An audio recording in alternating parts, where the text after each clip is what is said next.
Diplomats mula sa iba't ibang bansa namangha sa nagagandahang Belen sa Belenismo sa Tarlac. Sundan sa report.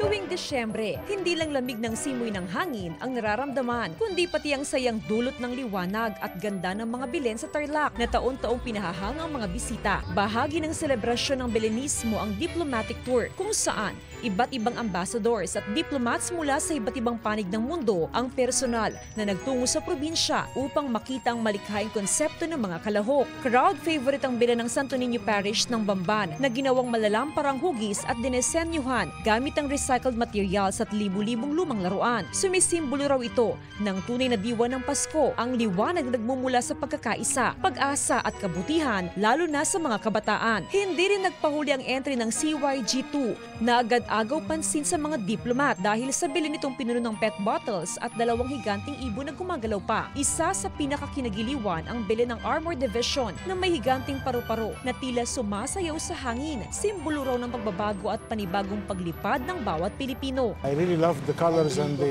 how everything here is reflecting the culture and respect the environment also, and using very simple tools and components to make such a beauty. This is amazing, the way the Filipino people celebrate Christmas. There is nothing like this in my country. This is exceptional. Bukod sa mga makukulay na Belen, nag-enjoy rin ang mga diplomat sa mga inihandang Filipino cultural performances. At para kumpleto ang Belenismo experience, nabigyan din sila ng chance na mag-vegetable at fruit harvest. Actually po, every Belen is a story of a person, a community, or an LGU.